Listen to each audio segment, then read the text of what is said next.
Assalamu alaikum rahmatullahi wa barakatuh. I am your sister Naomi Saif. Thank you for joining me on today's talk. Today I wanted to give some advice or tips to mommies. And also I think really this is a message that it's those I wish I had known, or things I wish that someone had told me, or things that I had wished I had done, type of just what I've learned in being a mom for 18 years, subhanallah. And just some things that, again, that I just want to share that I've learned. Maybe some tips that may help you. Maybe you can share some tips with me. You can put it in the comments. Send me a message. You know, I would love to get some advice from you mommies as well. So I wanted to, and I did a video about this a while ago, and I put it in the description box, inshallah. But we know of, inshallah, there's a hadith where the Prophet sallallahu alaihi wasallam goes over, and I don't have it now, and I don't remember it in totality now, but where the Prophet sallallahu alaihi wasallam goes over the 3 stages of parenting. And I believe that there's like, when they're babies to like 6 or something, that they are our masters, where we're just to serve them and just, you know, and then from the age of like 6 to maybe like 10, 12, then we become their master, where they learn to take orders, not orders, but you know, where they just learn to submit to parents and authority and stuff like that. And then the final stage is, you know, from like puberty on to forever, where we become their counselor, and inshallah. So and I really, you know, looking at that now, I really believe in those stages. I really do. I think that when I had my oldest, especially like my first 2 oldest, my children, I have 5, and they're years apart. They're like 3, 4 years apart. I think my 2 youngest may even be 5 years apart. I can't think right now, but they're not back to back, alhamdulillah. And so I definitely see the different stages. Even now, I have one, you know, my oldest are 18, 15, you know, 12, and then the little ones are 8 and 3, you know, so they're all in different stages. They're all in different places in their lives. And the most important thing that I have learned is that they're all different, even if they were like quints or twins or whatever, the same ages and stuff like that. You know, it's not really about taking one method and applying it to all children, all families, all moms. You know, it's just having the confidence as a mom, through the permission of Allah, through salat, prayer, du'as, and reminding yourself that you are the expert in your child. We need only to pay attention and get to know our children. And so in thinking about those stages, and you know, me looking back, when I had my 2 oldest, I was not a Muslim. I didn't know about breastfeeding. I nursed my children, but very, very shortly. I think I nursed them maybe not even a month, subhanallah, because I was told that the most important thing is the colostrum, like the first 3 weeks, and after that, give them Similac. That's fine. It's just like breast milk. You know, I didn't know. I wasn't exposed to a community of people or a religion that encouraged nursing, that encouraged bonding, that encouraged that you sit and spend time with your child. I was in an environment where it's all about have that baby, drop the baby off as soon as you can to your nearest daycare center, and go and get a job. You know, jump right back into the rat race, you know. So, and I know some of us don't have a choice, and I was one of those that didn't have a choice. However, I look back now, and you know, Allah had sent lots of people to help me. I just was feeling like I knew better, I can do better, and just in that age of ignorance, perhaps, you know, astaghfirullah, may Allah forgive us. So again, my advice is just that. It's just, let's just, you know, don't rush your babies. If your child, if you have children and they're in between the ages of a newborn to like 6 years old, don't rush them.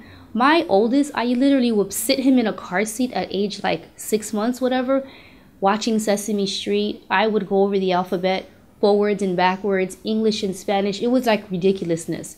When what he needed at that time was for me to just hold him and love him. And I'm not saying I didn't, but my priorities were a little off. Like, I thought that having kids was just about creating these people that were just perfect and that, you know, they're going to solidify, they're going to define who you are.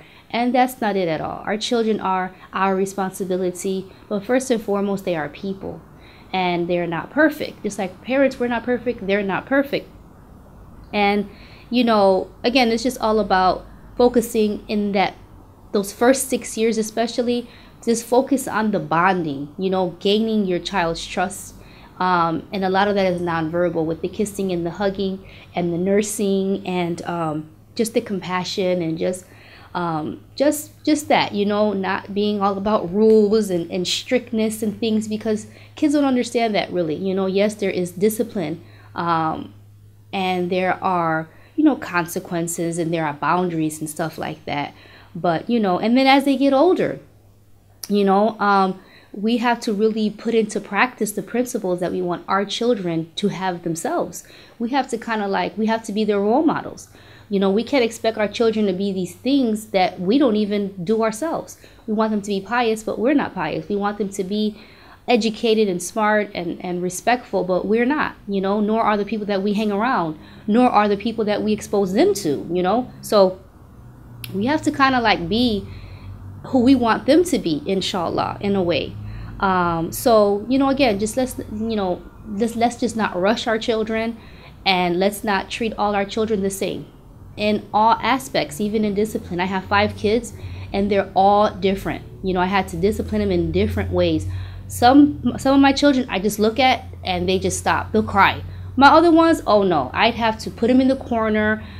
You know, so it's just knowing your child as an individual, establishing a relationship with them one-to-one, not just you and then how I was, especially when I was a single mom, like trying to put them like in a group, you know, and just being patient with them, you know, being patient with them. And then finally is, and forgive me if I'm rambling, you know, finally it's, especially when we get to that 10 to puberty on age, is don't make it convenient. Don't make it convenient for your child to be corrupted. You know, we're in a day and age now where it's internet and cell phones and stuff like that. And we think it's so like, your children have to have cell phones. No, they don't. I'm those parents. I don't knock people who give their children cell phones. There are kids that are very mature. I don't know of many, you know, and that's a world where there are strangers, you know, even strange children, where you don't even know what those children are doing or what intentions those children may have.